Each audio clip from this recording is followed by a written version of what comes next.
Bueno, estábamos con Natalia Doco, Marcelo, y ahora te invito a conversar con Cayetana Álvarez de Toledo. Cayetana Álvarez de Toledo es una historiadora, periodista y diputada española que tiene 48 años y es autora de dos libros que tienen más bien un carácter histórico, pero ahora ha publicado un tercero en la Argentina que se llama Políticamente Indeseable. Hola Cayetana, muy buenas tardes. Luis y Marcelo Gieffre te saludan. ¿Cómo estás? Muy bien, encantada de estar con ustedes. Bueno, gracias por aguardarnos un instante. Sabemos que este año estuviste presentando tu libro, Políticamente Indeseable, en la Feria del Libro junto al Premio Nobel Vargas Llosa. Eh, Queríamos que nos cuentes un poco de qué va el libro, ¿no es cierto? Sabemos que recorres ahí tu vida pública y privada y listás una serie de pecados que de alguna manera atentan contra la democracia. Eh, y bueno, nos gustaría preguntarte un poco más acerca de este afán. Bueno, el libro es una mezcla de tres cosas, ¿no? Por una parte es una crónica periodística de los años que yo he vivido en primera línea política, estos últimos años, que me han tocado vivir como diputada y en una etapa como portavoz de mi grupo parlamentario en el Congreso en España, con la pandemia y en un momento especialmente difícil de la política española. Ujú. En segundo lugar, es un ensayo sobre los males que aquejan a la democracia, un ensayo, en fin, con vocación optimista y combativa de solución de esos problemas que tienen las democracias y que son comunes a muchos de nuestros países.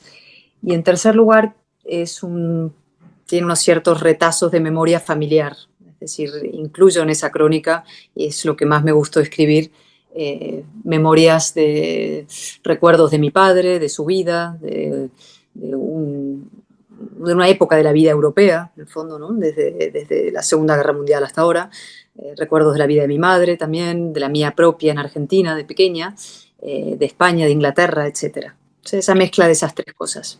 Es cierto, ¿no? Porque vos has dejado para el final del libro y no para el principio la reivindicación de tu historia familiar que tiene mucho que ver con la Argentina, porque tu madre es argentina. ¿Qué lugar ocupa Argentina en tu corazón, Cayetana? Bueno, Argentina es una parte muy importante, ¿no? Por citar un clásico, ¿no? Argentina es los recuerdos de mi infancia, ¿no? Y en parte es Buenos Aires, pero también son los esteros entrerrianos, son los caballos, los carpinchos, los choripanes, también es la vieja estancia de mi abuela, Beba, murió hace un par de años, una vieja estancia en el sur de Buenos Aires. Y luego es toda mi adolescencia, el descubrimiento de la preedad adulta, digamos, de las amistades, de los amores y luego la familia. Y todavía conservo este acento me delata en la vida pública española, como no ser completamente de aquí. Yo soy española por elección, nací en España, pero decidí ser española, contraviniendo un viejo adagio que dice que español no puede ser, solo puede ser, como si español es aquel que no puede ser otra cosa, ¿no? Los españoles son muy autoflagelatorios y muy autodenigratorios. Y yo quise ser española, pero viniendo desde un trasfondo argentino que todavía guardo en el recuerdo con gran afecto. Cayetana, ¿cómo estás? Marcelo Giofré, ¿cómo te va? Eh, Marcelo, ¿cómo es? Muy bien. Hay algunos retratos de Rómulo Machó en donde estás vos, de adolescente, ya que mencionabas esto de la adolescencia. ¿Cómo recordás aquella adolescencia y tu relación con Rómulo? Bueno, Rómulo lo cuento en el libro. Rómulo fue un segundo padre para mí. Es decir, Rómulo es el padre de mi hermana Tristana, 4 años mayor que yo, pero siempre ejerció sin distinciones como padre de las dos. Me cuidó de pequeñita cuando vivíamos en Londres, vivía cerca de casa y pasaba sus tardes con nosotros y luego pasábamos, en fin, veranos e inviernos en una pequeña casa en Medinaceli, que es un pueblo en la estepa, en la meseta soriana, a unas dos Ujú. horas de Madrid, donde Rómulo tenía una casa, un pueblo metafísico, muy, muy bonito, que tiene un viejo arco romano y otro viejo arco árabe y algunos mosaicos romanos que desenterrábamos de chiquitas. y Rómulo, su mirada sobre el mundo tan particular, tan inteligente y tan especial, pues me acompañó a lo largo de muchos años hasta su muerte, ¿no? Y le echo enormemente de menos. Vos sabés que yo fui a Medinaceli después de que Rómulo murió y charlaba en casi el único bar, creo que es el único bar, ¿no? Como diría Sabina, el único bar que estaba abierto. Y los mozos no podían dejar de recordarlo, ¿no? Había un mozo ahí, e incluso hay un hotel en Medinaceli y tiene una pintura de Rómulo.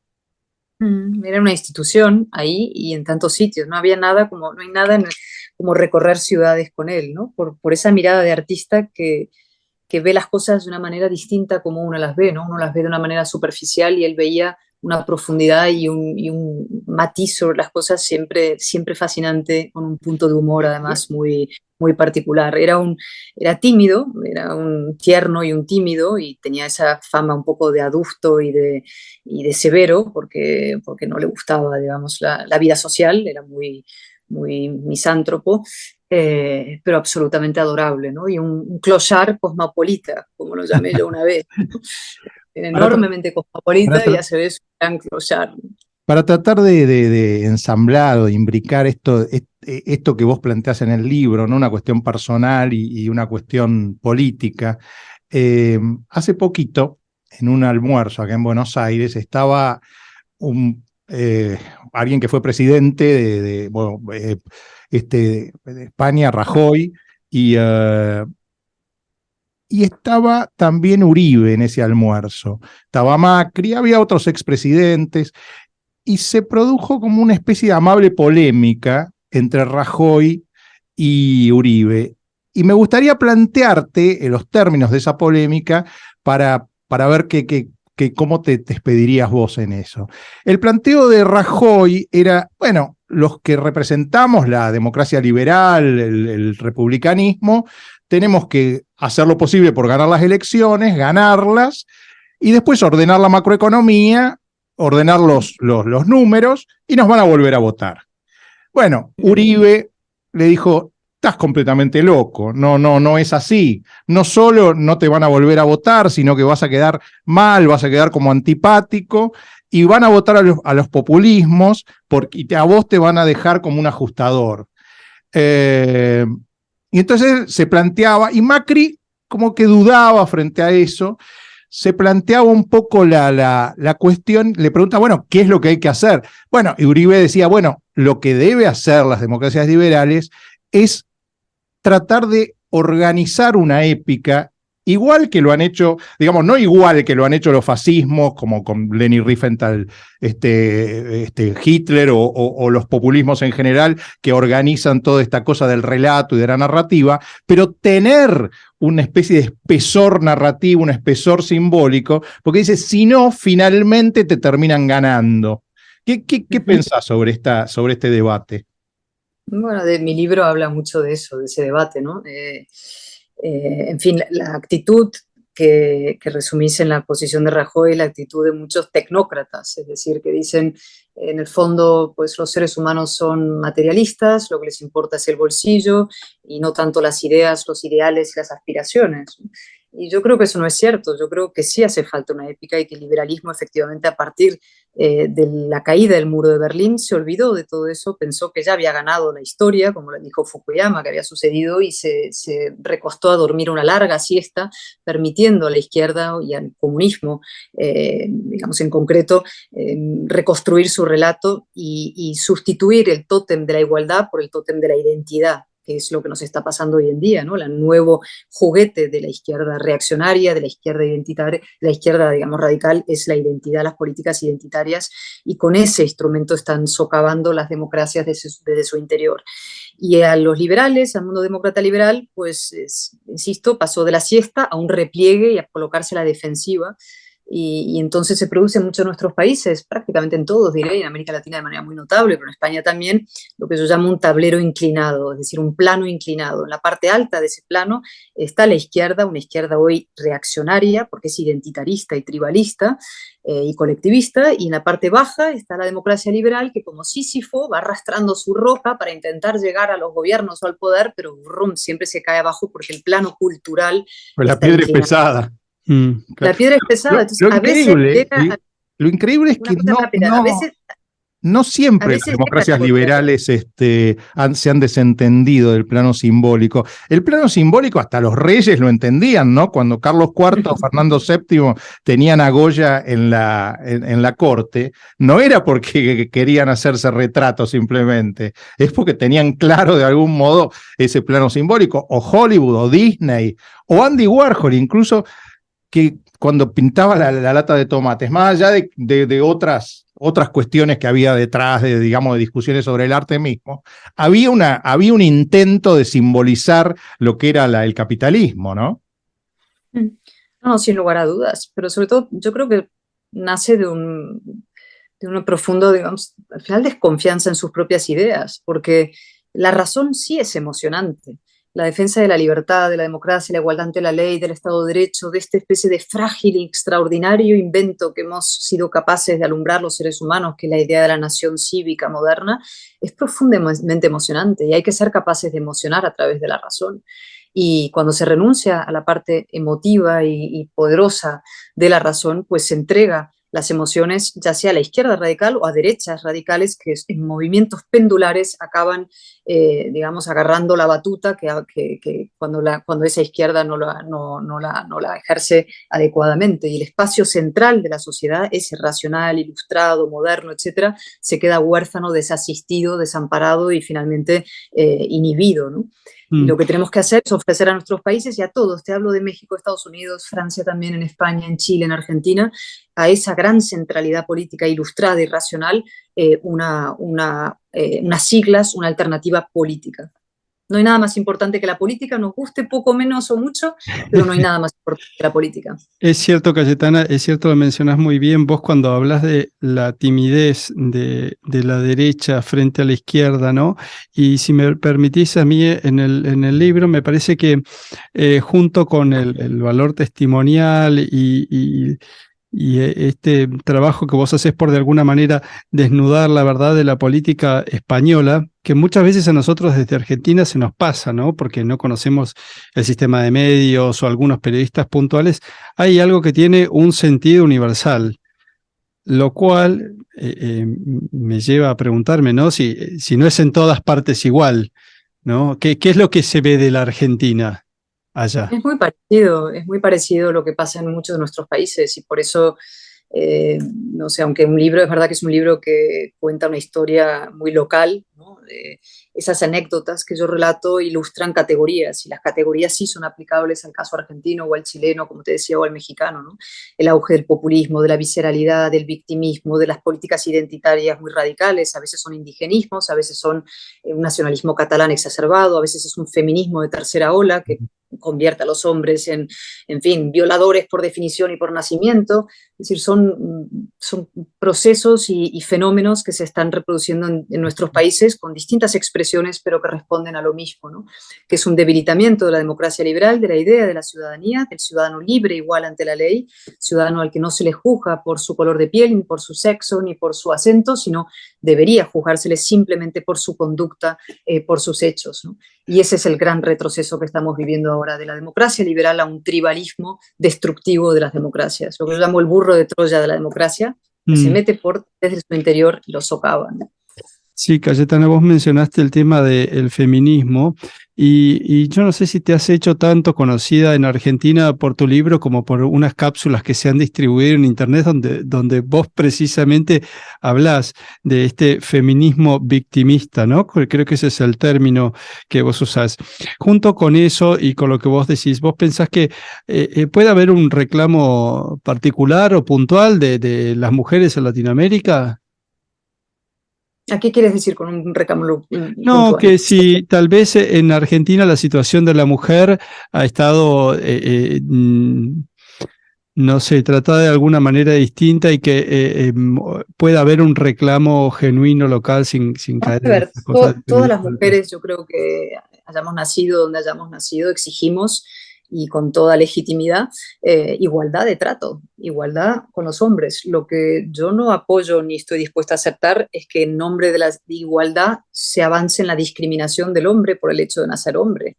Yo no estoy dispuesta a aceptar que mujeres hablen mi nombre por el hecho de ser mujeres, por el hecho de compartir los mismos órganos sexuales que yo, como no estaba dispuesta a aceptar que un hombre hablara en mi nombre, ¿no?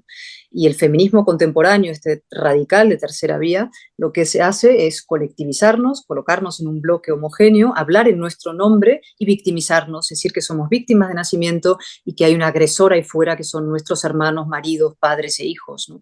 Y yo disputo eso y combato eso porque me parece profundamente injusto y además malo para las mujeres. Yo tengo 2 hijas y yo quiero que nazcan, digamos, que crezcan fuertes, como digo, en ese feminismo amazónico, ¿no? De las amazonas, que reivindicaba el feminismo de segunda ola, que es el de Camille Paglia y tantos otros, que son las que exigen verdadera igualdad y mujeres que son capaces de ponerse en pie por sí mismas y defenderse como es debido, ¿no?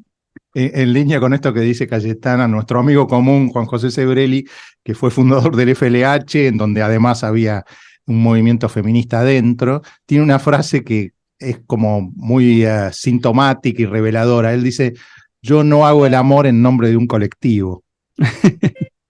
¿No? Sí, por supuesto, eso está muy bien dicho. Y bueno, Sebrelli es un maestro y un genio y tiene mucha razón en lo que dice. Y lo mismo las mujeres, es decir, nosotros no somos un colectivo granítico. Yo siempre digo, ¿qué tengo que ver yo con Cristina Kirchner más allá de los mismos órganos que tenemos? Por suerte, ¿no? Claro, es que tengo mucho más en común con muchos hombres que con ella, con Irene Montero, que es su semejante y su par aquí, ¿no? Que es la igualdad que ha promovido una ley de esas. Sí, me gustaría, Cayetana, preguntarte, ya que vos hablabas de los populismos. En Europa se habla mucho de estos populismos de derecha, ¿no? Víctor Orbán en Hungría, Ley y Justicia en Polonia, Vox en España, ahora Suecia. Italia. Bueno, Meloni en Italia, vamos a ver cómo evoluciona. ¿Qué pensás de esos populismos europeos? Bueno, lo que les decía antes, ¿no? Hay movimientos pendulares y cuando el mundo liberal conservador, por decirlo, el mundo de la democracia liberal, el mundo más ilustrado, incluso donde hay progresistas ilustrados, gente de la izquierda que no ha derrapado por la pendiente identitaria, no se articula políticamente con claridad y con firmeza, pues la desesperación o la angustia popular acaba desembocando en fórmulas populistas de extrema derecha, ¿no? Y ese es el movimiento pendular que se está produciendo en muchos sitios. Cuando he dicho alguna vez, ¿no? Que el populismo es, digamos, la venganza que la realidad se cobra frente a la corrección política. Cuando desde la propia política, desde la gran política, no se habla con verdad a la gente acaba buscando soluciones fuera, ¿no? Y en soluciones radicales. Y eso es un poco explica lo que ha pasado en Italia y en otros sitios. Ahora, la pregunta es, los que representan, bueno, por ejemplo, en el caso de ustedes, el PP, pensando en uniones tácticas, no estratégicas, pero sí tácticas, para poder armar gobierno o para poder sacar leyes en la Argentina, por ejemplo. ¿Es válido pensar, por ejemplo, en España que el PP se una con Vox, o en la Argentina cambiemos, o Juntos por el Cambio con Milei, o son peligrosas esas uniones? Yo creo que no son peligrosas si tú eres fuerte y tienes claras tus convicciones y tu posición. Y a veces hay que identificar el mal mayor. En el caso de España, el mal mayor claramente es Pedro Sánchez y sus aliados. Hoy mismo, por ejemplo, ha dado un paso más en el asalto total al Poder Judicial. Lleva una racha absolutamente impresionante, socavando las instituciones españolas y poniendo en jaque el orden constitucional y democrático nacido en la transición. Y ese es el mal mayor. Y si eso requiere un acuerdo con una fuerza como Vox para intentar echar a esta gente del gobierno, vamos a tener que hacerlo. Pero si tú tienes una posición firme y fuerte y clara y que la gente comprende y eres capaz de trasladarla con convicción, no tienes por qué tener miedo a Vox. De hecho, si el PP hiciera lo que tiene que hacer, Vox no existiría o Vox sería una fuerza muy minoritaria. Estas fuerzas surgen cuando los espacios razonables no defienden la razón con convicción. Vidas paralelas, ¿no? Porque nosotros esta mañana también tuvimos una suerte de una serie de declaraciones de la vicepresidenta de la Nación contra la Justicia. Lo has visto. O sea, dijo que era un pelotón de fusilamiento. Y después dijo todavía algo peor. Sí, te voy a decir clarísimo porque lo estaba leyendo justo ahora en La Nación, veía el titular. Y dijo algo, algo peor, con de un modo más asordinado, pero dijo algo peor, ¿no? Dijo, el problema es que antes se juzgó solamente a los militares. Habría que haber juzgado también a los periodistas, a los militares que tenían las manos con sangre. Habría que haber juzgado a los periodistas y a los jueces. Es decir, ella está previendo que si llegara a tener verdadero poder de vuelta, como en la época en que lograron quedarse con las AFJP o estatizar YPF, a los jueces que la están juzgando y a los periodistas que la han acusado, los va a intentar meter presos. O sea, es la destrucción de la República, ¿no? Totalmente, y lo que está en juego en nuestros países es eso, o sea, aquí es una monarquía constitucional la que está en juego, digamos, pero son los valores republicanos. Yo siempre digo, el rey es la persona que más claramente desde las instituciones del Estado ha defendido los valores republicanos en España frente al separatismo y el golpe de Estado que se produjo en Cataluña. Defendió la libertad, la igualdad y la fraternidad de los españoles y los valores ilustrados de la República, ¿no? Y en cambio, lo que está en marcha en el proceso español en paralelo al argentino, o la argentinización española, es una erosión y una destrucción de ese orden democrático y constitucional. Fíjate en un ejemplo rápido, ¿no? Aquí ha habido una gran polémica en los últimos días, en apenas una semana, se ha derogado el delito de sedición, que estaba en el Código Penal, porque los aliados del gobierno son los sediciosos que fueron condenados por sedición por dar ese golpe de Estado, y el gobierno lo ha derogado, ¿no? Con las fuerzas mayoritarias en el Parlamento que tiene, que son todos los separatistas, etc. Y en paralelo se ha producido una cosa extraordinaria, que es el paralelismo con Kirchner es total. La ministra de Igualdad, que se llama Irene Montero, la mujer pareja de Pablo Iglesias, que sonará el personaje, esta ministra de Igualdad pues, ha hecho su campaña en base al feminismo radical, etc., ¿no? Y aprobó una ley que se llama la ley del solo sí es sí, ¿no? Que solamente el sí es sí, el consentimiento. Está tan mal hecha la ley que ahora se están rebajando las condenas a violadores, etcétera, ¿no? Por esa ley. Gracias a la ley se rebajan las condenas y salen de la cárcel violadores. Bien, lo que ha hecho ella, en lugar de decir, perdón, hice mal la ley porque me cegó la ignorancia, la incompetencia, el sectarismo, la ideología, lo que ha hecho es decir que los jueces son fascistas. Los jueces son fascistas porque están aplicando, es lo mismo, es arremeter contra las instituciones para preservar su poder. Y eso lo estamos viendo, digamos, cruzado en distintos países, en distintos lugares. Y por eso es importante, digamos, hacer el diagnóstico correcto, combatir eso frontalmente, buscar los aliados necesarios, aunque a veces sean aliados complicados a lo largo del camino, y sobre todo poner en pie una alternativa para que los argentinos tengan un horizonte de esperanza distinto y que Argentina pueda ser una democracia liberal, que puede serlo. Con esto acabo. Hay una cosa muy argentina que es la resignación en la idea de la anomalía. Hay casi un esnobismo de la anomalía, ¿no? Somos tan distintos. Los argentinos no tenemos remedio. Hay como una especie de esnobismo y una especie de vanagloriarse en la diferencia irremediable de lo argentino. Y no es verdad. Argentina es un país como tantos otros, con problemas graves institucionales y con buenas políticas, instituciones fuertes y políticos dispuestos a decir la verdad y tratar a los argentinos como adultos, el país puede salir adelante como cualquier otro. Es cierto, vos sabés que nosotros tenemos además una historia muy reciente con esta ministra, porque estuvo de visita acá en Buenos Aires. Fue la ministra española fue la que desde el balcón de la Casa Rosada miraba con la vocera presidencial donde la derecha había colocado las piedras de sus muertos, ¿no? Sí. Parece increíble. También que de España tenían que salir en camiones para abortar en no sé dónde, o sea, ficciones completamente grotescas contadas desde Buenos Aires como si no existieran los periódicos ni internet y no nos enteráramos de las bobadas que iba a decir por ahí. Qué tremendo. Bueno, Cayetana, te queremos agradecer este tiempo que generosamente dispusiste para nosotros y además, para no ser tan intelectuales en este momento particular, a vos, que sos española, argentina y francesa, te pregunto, ¿con quién estás en el Mundial de Fútbol? Ay. Con España, debo decir. Pero sufrí mucho cuando Argentina, el primer partido lo pasé muy, muy mal y me alegré profundamente con el segundo. Y si llegáramos a la final España-Argentina, pues sería un momento difícil. Estaría con España porque mis hijas se mueren si no, además. Son muy, muy, sobre todo la mayor, muy futbolera. Bueno, muchas gracias, Cayetana. Te despedimos y te deseamos lo mejor con el libro aquí en Argentina. Bueno, un beso grande. Un beso y un abrazo. Gracias. Chao. Natalia Doco, la cantante argentina que graba en francés. Qué buena entrevista tuvimos, Marcelo, con Cayetana Álvarez de Toledo. Qué claridad, qué lucidez en el pensamiento y también en la palabra, porque cuando responde no titubea, ¿eh? Y Cayetana es brillante, sí. Es muy asertiva, tantas cosas que me quedaron por preguntarle, porque en el libro, aparte de la cuestión del feminismo que ella ha hablado mucho, habla de algunas cosas como, por ejemplo, la libertad de ofender, ¿no? Mm. La libertad de ofender como la máxima del liberalismo. Eso me hubiera gustado Sí, preguntarle. ese es un tema muy difícil en filosofía, que es hasta dónde se puede ser tolerante con los intolerantes, ¿no? Ese es un tema crucial. Eh, ¿Y hasta dónde se puede ser? bueno, por ejemplo, Sebrelli dice que no hay que ser tolerante con los intolerantes. Yo digo que sí. Ah, Yo, por ejemplo, cuando se planteó la cuestión de si el caricaturista podía ridiculizar a Mahoma, yo estaba a favor del caricaturista lo pudiera hacer. y Sebrelli, O, por ejemplo, no, porque él, en ese caso cree no, lo que él cree es que hay que defender el eurocentrismo. Porque lo que dice es que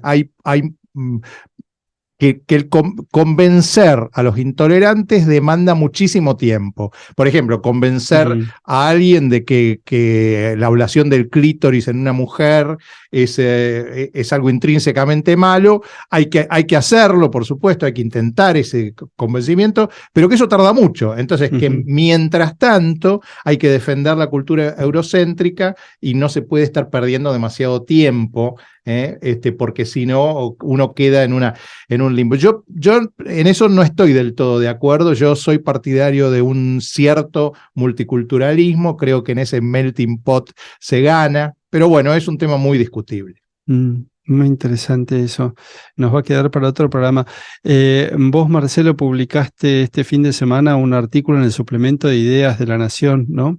El republicanismo también debe inventarse una época, y precisamente la abordaste a Cayetana con ese título. Claro, justamente porque se dio la situación de que Rajoy forma parte un poco del artículo. Todo el tema empezó a partir de una charla que yo había tenido con el expresidente de Colombia, César Gaviria, en Bogotá, sobre Cuba, ¿no? Y cómo actualmente están sacando organismos aparentemente paraestatales, especie de AAA del exilio, cómo sacan los cubanos de Cuba, como que dijeron, bueno, ¿para qué los balseros que van, que se lo comen los tiburones? Estos balseros no son más que los chicos que en las calles están embromando y son activistas. Saquémonos de encima a todos estos activistas, pero no gratis. Saquémonos de encima y cobrémosle para sacarnos de encima. Entonces organizaron lo que se llama turismo de volcanes.